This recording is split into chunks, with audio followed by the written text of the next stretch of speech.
ako.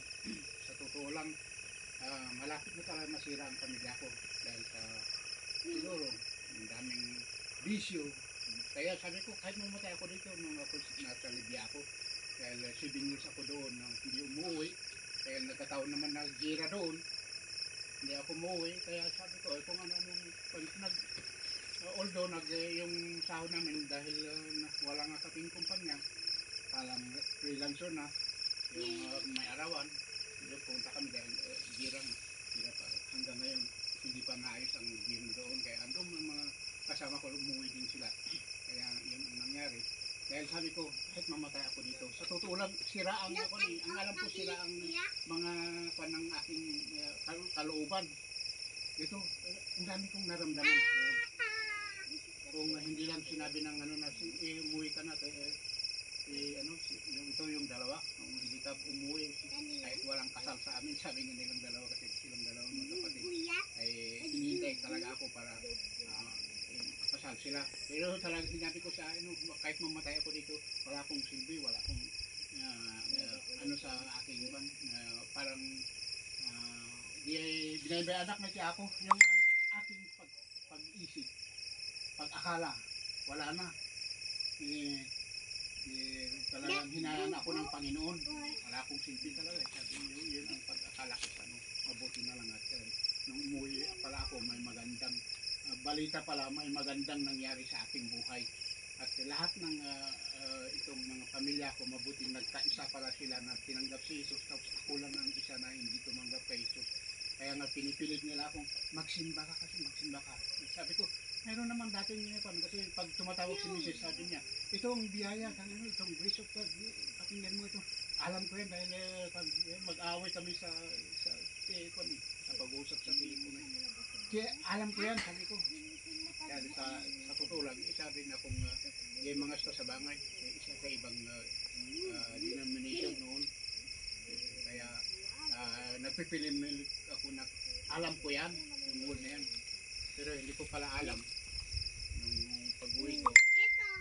Bakit hindi ako pumunta doon sa dati naming church? Nung sumunod din ako sa kanila. Nagkaisa kami. Nung pagkarinig ko sa biyaya ng Panginoon, ang sa kanya, tapos doon ko na talagang yung paniniwala na, ay ganun pa pala. May silbi pala ako.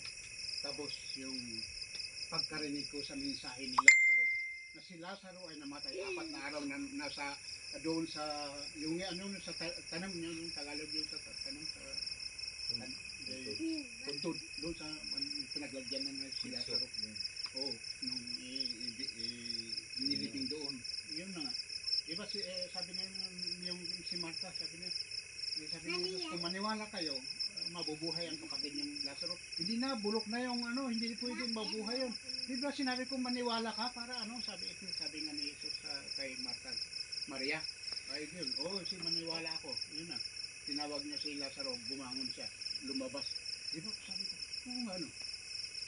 si Lazaro, lahat na bulok yung katawan, bakit binuhay ni Kristo? Yung sabi niya, mas greater pa ang gagawin niyo kung maniniwala sa iyo. Kung maniniwala kayo sa akin, sabi nga sa Biblia. Kaya pala mas greater pa. Kaya yung sinabi ko, Panginoon, salamat. At ang aking yung karamdaman ko na dito, alam kong sira-sira ang mga internal organ ko dahil sa bisyo, mga alak, mga sigarilyo, sira-sira, alam kong sira-sira. By your stripe, yung sabi ni Jesus, na lahat yung dahil sa inyong sugat, sipagaling kayo. Pangako na yun sa krus ng Calvary. By your stripe you are healed. Sabi niya, yun ang pinaniwalan ko, yun ang talagang ko, kaya nung nawala yung naramdaman ko. Tapos may sumunod pa na dagok sa akin. May tumubo naman dito na lumalaki. 2 taon ko hinintay. Pero talagang sabi ko, kung pumunta ako sa ospital, baka sabi nilang cancer dahil siyempre tatanong, naninigarilyo ka ba? Ilang kahan yung maubos ng isang sigarilyo ay isang araw. Ay 2 ka, siyempre sabihin mo totoo, 2 kaha o mahigit. Baka hindi pa nila na-diagnose baka sabihin nila, that is the cancer of the throat. Siyempre sigurado yun yung sasabihin ng doktor, wala na. doon bumaba naman yung ano ko, iniisip ko na ganun naman, sabi nila Katso, wala na rin akong pag-asa na mabuhay na matagal. Yun nga. Kaya sabi ko, hindi na ako pupunta sa ospital. I-ano ko lang sa aking Panginoon. Kaya hindi ako nagdalawang isip na mapagaling ako. Kaya nung unti-unti, imbis lumalaki, alam niyo na, Jesus, imbis na yung bukol ito nga lumalaki, unti-unting bumababa, hanggang ngayon wala na. Dalawang Amen. yun na, dahil yung kaya nga, ang message ngayon na nagkataon na ito ang hinanda ng Panginoon. So, bago ko ibasa ang mensahe ng Panginoon, manalangin. Unamami na santo, nagyamang kami tigating na rabiya, diamang kami kami ng tagapsat, na isang na tipon-tipon, na isang na nagpuri sa iyo, na kumanta, pinuri ka sa aming kanta, yung mga worship. O Lord, hallelujah, salamat Ama. Kay daidayaw da kay tiday tinis nga rabi.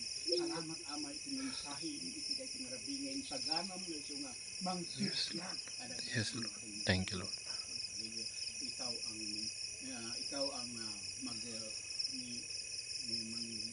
ikaw ang maestro mi ngayon na mag-reveal sa lahat ng itong inihanda mong mabuting balita para sa amin, Lord. Hallelujah, in Jesus' name.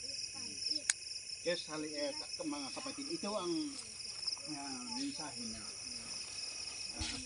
natin naihanda yung sa Hebreo, kapitulo 12.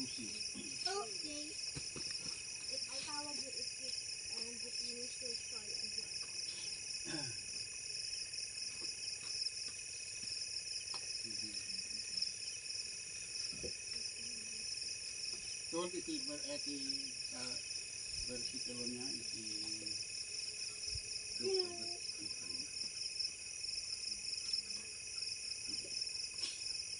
sabi niya sa English, looking unto Jesus, the author and finisher of our faith, who for the joy that was set before him endured the cross, despising the sin, and is seated at the right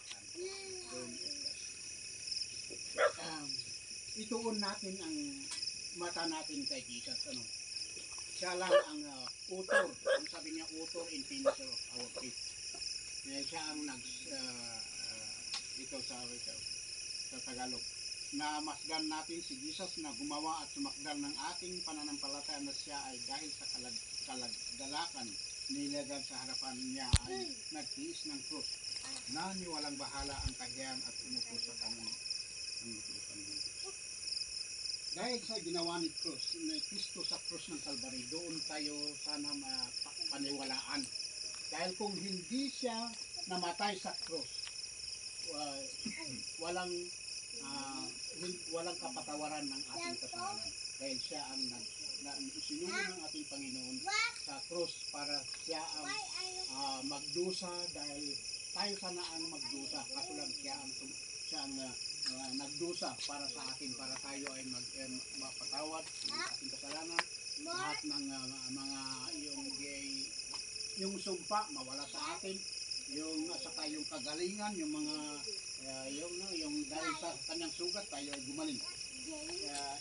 Dahil kakapsat may isang ito yung isang kwento na alam niyo nung yung kwento ni Pedro nung dahil nung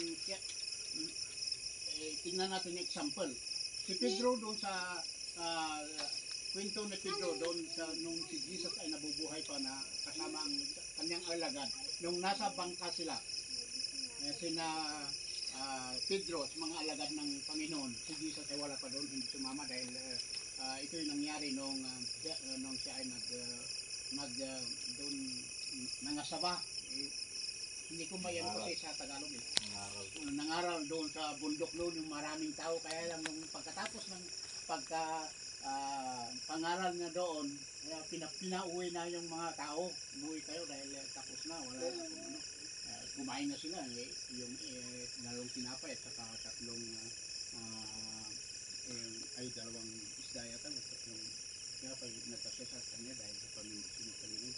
Pero nung yung kasi yung kwento Kaya nung pinauna yung alagan niya sa naumuna, sige pumunta ka doon sa Takirnaw. Andun ako. Kaya naiwan. Tapos doon mga kasama